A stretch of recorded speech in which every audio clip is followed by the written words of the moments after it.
ہم نے کتنی بار آنکھوں سے دیکھا جوان العمر بیٹا چارپائی کے اوپر لیٹا ہوا ہوتا ہے، ماں آگے بڑھتی ہے، بیٹے تجھے کیا ہوا، مجھے بتاؤ تو صحیح۔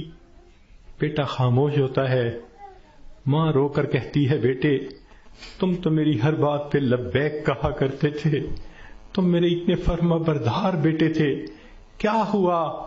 بیٹا اپنی اماں سے نہیں روٹھا کرتے، نہیں خفا ہوتے، بتاؤ تمہیں کیا ہوا۔ بچہ خاموش ہوتا ہے، بالآخر بیوی آگے بڑھتی ہے، میرے سرتاج، میرے ہمراز، مجھے تو بتائیے کیا ہوا، اگر آپ میری کسی بات پہ خفا ہیں میں آپ سے سوری کر لیتی ہوں، معافی مانگ لیتی ہوں، مجھے بتائیں کیا ہوا۔ نوجوان خاموش ہوتا ہے، بہن آگے بڑھتی ہے، میرے ویر مجھے بتائیں تو صحیح کیا ہوا۔ خاموش ہوتا ہے، بہن کہتی ہے کہ مجھے بتائیں، میں ابھی ڈاکٹر کو بلواتی ہوں، مگر جوان کوئی جواب نہیں دیتا۔ بیٹی آگے بڑھتی ہے، ابو مجھے بتائیں تو صحیح کیا ہوا، ابو میں آپ کی بیٹی ہوں، میں آپ کی خدمت کے لیے 24 گھنٹے حاضر ہوں، کچھ کھانا ہے یا پینا ہے مجھے بتائیے، کوئی کام ہے مجھے بتا دیجئے، ابو مجھے بتائیں تو صحیح کیا ہوا۔ باپ خاموش ہوتا ہے، بیٹی روتی رہ جاتی ہے، ماں پھر آگے بڑھتی ہے، بیٹے میں نے کال کر دی ہے، ابھی ڈاکٹر کو بلواؤں گی، تمہارا علاج کرواؤں گی۔ بیٹا خاموش ہوتا ہے، اسی خاموشی کی حالت میں ماں دیکھتی ہے، آنکھیں کھلی رہ گئیں، روح نکل گئی، وہ اپنے کانپتے ہاتھوں کے ساتھ جوان بیٹے کی آنکھوں کو انگوٹھے رکھ دیتی ہے۔ اس ماں نے کبھی سوچا بھی نہ تھا میں بڑھاپے میں جوان بیٹے کی آنکھیں بند کروں گی۔ جب بچے کی روح نکل جاتی ہے، سب رو رہے ہوتے ہیں، کہنا شروع کر دیتے ہیں میت کو فلاں کپڑے میں رکھ دو، تھوڑی دیر پہلے یہ کسی کا باپ تھا، یہ نوجوان کسی کا بیٹا تھا، کسی کا بھائی تھا، کسی کا خاوند تھا، اب کیا ہوا؟ سب نے اس کو میت میت کہنا شروع کر دیا تو جواب ملے گا اصلی انسان تو چلا گیا، یہ اس کا جسم باقی ہے، اس کو بھی ہم اس کے اصلی گھر پہنچائیں گے۔ چنانچہ اس کو نہلا دیا جاتا ہے، کفنا دیا جاتا ہے اور جنازے کا اعلان کر دیا جاتا ہے۔ اس کو لینے کے لیے کئی رشتہ دار کمرے کے اندر آ جاتے ہیں، بھئی تم کیوں آئے ہو؟ ہم اس کو اس کے اصلی گھر پہنچانے کے لیے۔ بھئی یہ گھر بھی تو اسی کا تھا، اسی نے پلاٹ خریدا، اسی نے نقشے بنوائے، اسی نے کمرہ بنوایا، اسی نے یہ مکان بنوایا، ماربل لگوایا، کہاں کہاں سے فرنیچر ڈھونڈا، کہاں کہاں سے بجلی کی فٹنگ خرید کے لایا، ابھی تو دیواریں بھی میلی نہیں ہوئی، تم اس کو لینے آ گئے ہو۔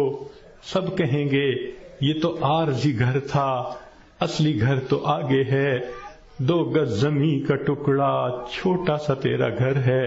سب اس کو کندھوں پہ اٹھا لیتے ہیں، رشتہ دار جمع ہیں، سب قبرستان تک پہنچ جاتے ہیں، جنازہ پڑھتے ہیں، پھر قبر میں اتارنے کا وقت آتا ہے۔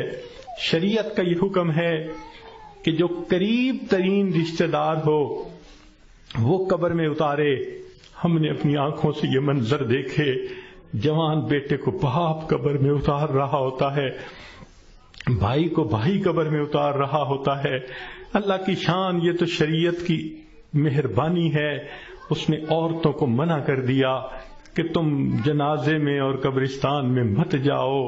اگر کبھی عورتوں کو بھی حکم ہوتا کہ تم جاؤ اور اپنے بیٹے کو دفن کر کے آؤ، مجھے تو لگتا ہے کتنی مائیں ہوتی جو جوان بیٹے کے ساتھ خود بھی دفن ہونا پسند کرتی۔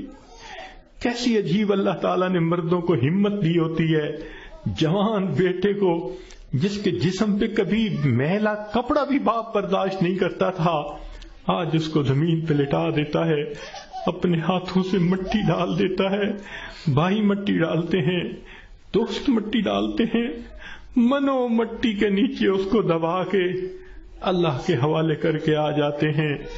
جب اللہ کے حوالے ہونا ہی ہے، اے انسان تو اپنے آپ کو آج اللہ کے حوالے کر دے۔ اللہ میں اپنے آپ کو آپ کے حوالے کرتی ہوں، جو آپ کا حکم ہوگا میں اس پہ چلوں گی، جو گناہ ہوگا میں اس سے بچوں گی۔ آج حوالے کریں گے تو اس کا فائدہ ہوگا۔ چنانچہ انسان کو بالآخر اللہ کے حضور جانا ہی ہے۔ حضرت علی عنہ فرمایا کرتے تھے، موت کی تکلیف کینچیوں سے کتر دینے سے زیادہ سخت ہوتی ہے، موت کی تکلیف دیگ میں بھون دینے سے زیادہ سخت ہوتی ہے۔ اگر موت کی تکلیف کا اندازہ لگانا ہو تو آپ عورتوں کو تو بہت آسانی سے لگ سکتا ہے۔ کئی مرتبہ آگ پہ کھانا بناتے ہوئے آپ کی انگلی جلی ہوگی، کتنے دن اس کی تکلیف رہتی ہے۔ کیوں کہ جہاں سے انگلی جلی وہاں کے گوشت سے روح سمٹ کر باقی جسم کے اندر آ گئی۔ اگر اتنی تھوڑی سی جگہ سے روح سمٹ گئی، اتنی تکلیف ہے۔ جب پورے جسم سے روح سمیٹ لی جائے گی اس وقت تکلیف کیا ہوگی، ذرا اس کو یاد کر لیجئے۔ آج وقت ہے ہم اس کی تیاری کر لیں، پھر موت کے وقت تکلیف ایسی نہیں ہوگی۔ چنانچہ حدیث پاک میں آتا ہے، جب مومن کی موت کا وقت آتا ہے اللہ تعالیٰ ملک الموت کو بھیجتے ہیں، جنت کے فرشتوں کو بھی بھیجتے ہیں، وہ جنت کی خوشبوؤں کے رومال بھی لے کے آتے ہیں اور اس بندے کے سینے پہ خوشبوؤں والا رومال رکھ دیتے ہیں۔ اس بندے کو جنت کی خوشبو آتی ہے، اس کا دماغ معطر ہو جاتا ہے اور اس کی روح کو ایسے قبض کرتے ہیں جیسے مکھن میں سے بال نکال لیتے ہیں۔ جب اس کی روح کو لے کے چلے جاتے ہیں اللہ تعالیٰ فرشتوں کو حکم فرماتے ہیں، دیکھو یہ میرا نیک بندہ تھا، روح کو قبض کر لیا گیا، اب جدھر سے اس کا جنازہ گزرے گا تم راستے کے دونوں طرف ادب سے کھڑے ہو جاؤ۔ سبحان اللہ، مومن کی کیا شان ہے، جہاں جہاں سے جنازہ گزرتا ہے فرشتے راستے کے دونوں طرف ادب سے کھڑے ہوتے ہیں۔ حدیث پاک میں آتا ہے، جس جگہ یہ بیٹھ کر نماز پڑھتا تھا زمین کا وہ ٹکڑا رو رہا ہوتا ہے، جہاں قرآن پڑھا کرتا تھا زمین کا وہ حصہ رو رہا ہوتا ہے، آسمان کے وہ دروازے روتے ہیں جہاں سے اس کے لیے رزق اتارا جاتا تھا۔ سبحان اللہ، یہ اللہ کے عاشق کی موت ہے۔